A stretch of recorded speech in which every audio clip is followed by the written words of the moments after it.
খনিজ ও জ্বালানি মন্ত্রী জনাব ইকবাল হাসান মাহমুদ। জনাব ইকবাল হাসান মাহমুদ, আপনার সময় 10 মিনিট। ধন্যবাদ আপনাকে।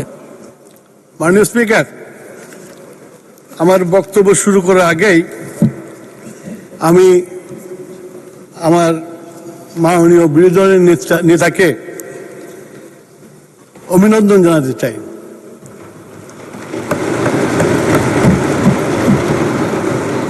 আমি অনেকবার পার্লামেন্টে এসেছি, ওনার মতো সফট স্পোকেন বিরোধী দলের নেতা আমি খুব কম দেখেছি। তার জন্য ওনাকে আমি ধন্যবাদ দিই। উনি এখানে অনেক জিনিসের অবতারণা করেছেন। পার্টিকুলারলি উনি বলেছেন এই সংসদে যে তথ্য আমরা দেই সে তথ্য যেন সত্য হয়। আমি মাননীয় বিরোধী দলের নেতাকে বলতে চাই, এই হাউসে এসে সংসদ সদস্য হিসাবে যে শপথ নিয়েছি এবং মন্ত্রী হিসাবে যে শপথ নিয়েছি, সেই শপথের স্পিরিটেই এখানে কোনো বিভ্রান্তকর তথ্য দেওয়ার সুযোগ নাই। তাই আবারও আপনাদেরকে একটা পরিসংখ্যান দিতে চাই। আমার সহকর্মী স্বরাষ্ট্রমন্ত্রী যে কথাটা বলে গেছে যে এটাকে সংকট আমরা বলতে চাই না, আসলে এটা সংকট না, এটা একটা আর্টিফিশিয়াল সংকট। তার কারণ আমি আপনাকে এক্সপ্লেন করছি। আজ 22/4/26 তারিখ আমাদের ডিজেলের মজুদ আছে 1,32,071 টন, অক্টিনের মজুদ আছে 25,423 টন, পেট্রোলের মজুদ আছে 18,440 টন, জেট ফুয়েলের মজুদ আছে 19,439 টন, মেরিন ফুয়েলের মজুদ আছে 1,026 টন, ফার্নেস অয়েলের মজুদ আছে 62,533 টন। মাননীয় স্পিকার, এটা হলো আমাদের আজকের মজুদ। আমরা ওনাদের ওখান থেকে বলা হয়েছে যে আমরা অপ্রতুল তেল দিচ্ছি। মাননীয় স্পিকার, আমি বিরোধী দলের নেতাকে অবগত করতে চাই, 2025 সালে ডিজেল ছিল দেওয়া হতো 313 টন, আর 2026 সালে আমরা দিয়েছি 467 টন। এখন ডিফারেন্স দেখেন, 154 টন। তার অর্থ আমরা 25 সালের থেকে 26 সালে এই মুহূর্তে অনেক বেশি দিয়েছি, প্রায় 37.5% বেশি আমরা সাপ্লাই করতেছি। তেমনি আমি যদি আপনার পেট্রোলে যাই, সেখানেও প্রায় আমরা 33.6% বেশি দিয়েছি। যদি আমরা অক্সিজেনে যাই, সেখানেও আমরা 26% বেশি দিয়েছি। এটা আমার তৈরি করা না, এটা আমার যে 3টে প্রতিষ্ঠান আছে, পদ্মা, মেঘনা, যমুনা, তাদের তৈরি করা স্টেটমেন্ট এবং তাদের কম্পিউটারের থেকে যেগুলো এসেছে সেগুলো থেকে আমি আপনাদের কোট করছি। সুতরাং এইখানে যে আপনারা লাইনটা দেখছেন, এই লাইনটাকে আমি ন্যাচারাল লাইন বলি না, এটা আর্টিফিশিয়াল লাইন। এখন এটাকে ষড়যন্ত্র হইতে পারে। এই যে দীর্ঘ লাইন আপনি দেখেছেন, আমি আমার বাড়ি 2টা পেট্রোল পাম্পের উল্টো দিকে, আসাদ গেটের প্রথম বাড়িটা আমার। এবং সেখানে লাইনটা থাকে আপনার, এবং সেই লাইনে আমার অভিজ্ঞতা যেটা, কারোর মধ্যে ক্লান্তি নাই, তার তেল নিচ্ছে। আর আপনারা বললেন যে আমরা রেস্ট্রিকশন করে দিয়েছি, আমরা রেস্ট্রিকশন উঠিয়ে দিয়েছি। আজকে যে আপনার ইললিগাল মার্কেট ওপেন হয়েছে, আপনার নিজের বক্তব্যে বলেছেন, এই জন্য বললাম যে আপনি খুব মিষ্টি কথা বলেন। আপনি নিজের বক্তৃতায় বলেছেন যে খারাপ লোক থাকতে পারে। এই খারাপ লোকেরা তেলের একটা ইনফরমাল মার্কেট তৈরি করে ফেলেছে, যার জন্য স্বরাষ্ট্রমন্ত্রী বক্তব্যে বলেছে একটু ভদ্রতা করেছে। আমি একটু খোলাসা করেই বলি যে আমরা প্রতিদিন সারা বাংলাদেশে বিভিন্ন জায়গায় রেড পরিচালনা করছি। আমাদের পুলিশ, আমাদের র্যাব, সময় সময় বিজিবি, সবাই মিলে, এবং আমাদের প্রশাসনের ডিওনো, ম্যাজিস্ট্রেট সবাই মিলে রেড দিচ্ছে। রেড দিয়ে আমরা কিন্তু লক্ষ লক্ষ টন তেল উদ্ধার করেছি এবং বাজারে ছেড়েছি আমরা। সুতরাং আমরা যে মেজার নেই এটা ঠিক কথা না, আমরা নিচ্ছি, প্রতিদিন নিচ্ছি। এবং আমরা, আমার মন্ত্রণালয় প্রতিদিন সকালবেলা ডিসিএসপির সাথে বৈঠক করে, তাদের কাছে রিপোর্ট নেয়, সেইটাকে বিশ্লেষণ করে আমরা আবার নেক্সট ডিসিশনটা দেই। এটা প্রত্যেক দিন হয়, আমরা চেষ্টা করছি।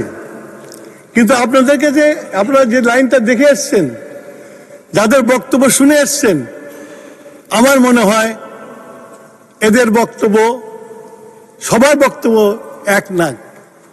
হচ্ছেটা কি হলো, যারা অসৎ উদ্দেশ্য নিয়ে লাইন করেছে, যারা আসলেই নিডি, তাদের ভিড়ে তারা তেল পাচ্ছে না, এবং তারা ফোর্স হচ্ছে ইনফরমাল মার্কেটে যাওয়ার জন্য, তেল কেনার জন্য। যার ফলে আপনারা এটাকে ক্রাইসিস বলছেন, কিন্তু এটা ক্রাইসিস না। এর আগেই স্বরাষ্ট্রমন্ত্রী বলেছে যে আপনারা এই যে ক্রাইসিসটা যেটা আছে, আমি যেটা বলছি লাইনের যে ক্রাইসিসটা আছে, আসুন আমরা একসাথে জনমত সৃষ্টি করি, যেন এরকম অসৎ উদ্দেশ্য নিয়ে জনগণের টাকা দিয়ে আমরা বিলিয়ন ডলারের তেল নিয়ে আসছি, এই তেল দিয়ে অসাধু ব্যবসা করার জন্য নয়, এই তেল দিয়ে জনগণকে কমফোর্ট দেওয়ার জন্য।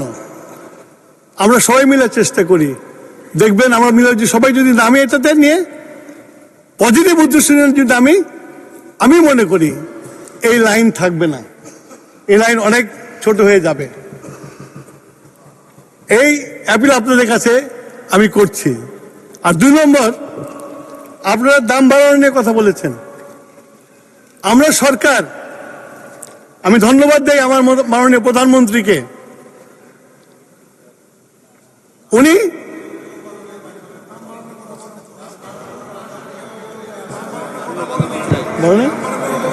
বলছে বোধহয়, বলছে ওখানটা বলছে, আচ্ছা ঠিক আছে, আপনারা না বলে থেকে আমি শুনছি দাম বাড়ানোর কথা বলেছে। শুধু এইটুকু বলে রাখি, আমরা এই ইরান যুদ্ধের পরে আপনার যে তেল ইরান যুদ্ধের আগে দিতাম পেট্রোল পাম্পগুলোতে, তারপরে আমরা এই যে আপনাদেরকে ফিগার দিলাম, এত বৃদ্ধি করার পরেও যে লাইনটা আছে, এই লাইনের ব্যাপারে আসুন আমরা জাতীয় ঐক্যমত সৃষ্টি করি এবং এই লাইনটাকে বন্ধ করি। আর এলপিজির কথা বলেছে আমার এক সহকর্মী, মাননীয় বিরোধী দলের সদস্য, যে এলপিজির দাম বেড়েছে।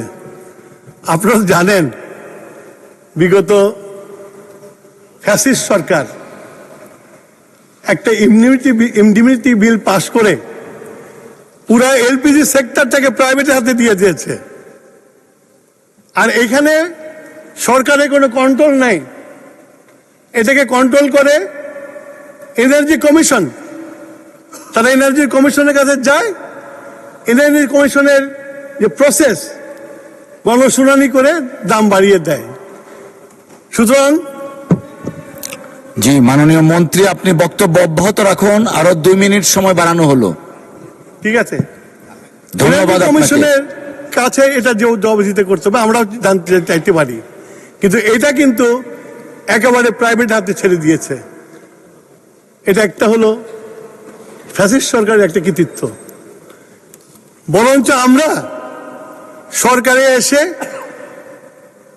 এই যে আইন ইনডিমনিটি ল করেছিল, সেই লটি আমাদের মাননীয় প্রধানমন্ত্রীর নেতৃত্বে আমরা বাতিল করেছি এবং এই সেশনে আমরা সেটাকে পাশ করেছি।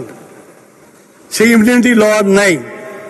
এখন আমাদেরকে যদি কোনো কিছু ক্রয় করতে হয়, তেল ক্রয় করতে হয়, বিদ্যুৎ ক্রয় করতে হয়, তাহলে আমাদেরকে পাবলিক প্রকিউরমেন্ট রুল ফলো করে পারচেস কমিটি যেতে হয়।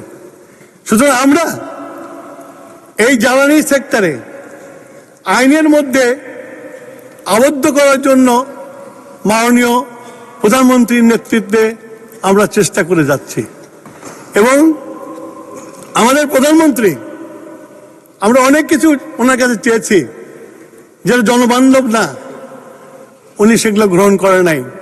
আমরা থাইল্যান্ডের কথা বলেছি, থাইল্যান্ড অফিস বাড়ি থেকে অফিস করার সিদ্ধান্ত নিয়েছে, ওনাকে বলেছি, উনি নেন নাই। আমরা পাকিস্তানের কথা বলেছি, উনি গ্রহণ করেন নাই। আমরা স্কুল বাড়ি থেকে করতে বলেছি, ওটাও উনি গ্রহণ করেন নাই। উনি জনবিরোধী কোনো সিদ্ধান্ত নিতে চান নাই। সেই জন্যই আমরা এই ব্যাপারে খুব লিবারাল আছি। আমরা যথাসাধ্য তেল, আমাদের যা তেল দেওয়া দরকার তাই দিয়ে যাচ্ছি। যদি আমি মনে করি এই লাইনটা, যে লাইনকে নিয়ে আপনার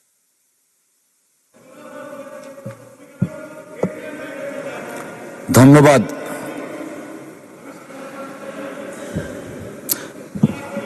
এক মিনিট। জি, এই লাইনটা কি, আপনার সাংবাদিককে অনুরোধ করেছি আমি যে আপনি ইনভেস্টিগেশন করেন, ইনভেস্টিগেশন করে দেখেন যে এই লাইনটা কি সত্যিই প্রয়োজনের, নাকি এই লাইনটা রাইডাররা রাইডার ছেড়ে দিয়ে তেল বিক্রি করে তারা বেশি প্রফিট করছে। মাননীয় স্পিকার, আমি আমার বক্তব্য শেষ করার আগে আবারও আমি বিরোধী দলের নেতা এবং বিরোধী দলের সদস্য এবং আমার ট্রেজারি বেঞ্চের সদস্যদের কাছে অনুরোধ করব, আসুন জাতীয় ঐক্য গড়ে তুলি এই অবৈধ লাইনের বিরুদ্ধে এবং আমরা যে সচেষ্ট, আমরা যে $1 বিলিয়ন তেল আমদানি জনগণের জন্য, সেটা জনগণের কাছে দেই। এই বলে আমার বক্তব্য শেষ করছি। মাননীয় স্পিকার, আপনার ধন্যবাদ।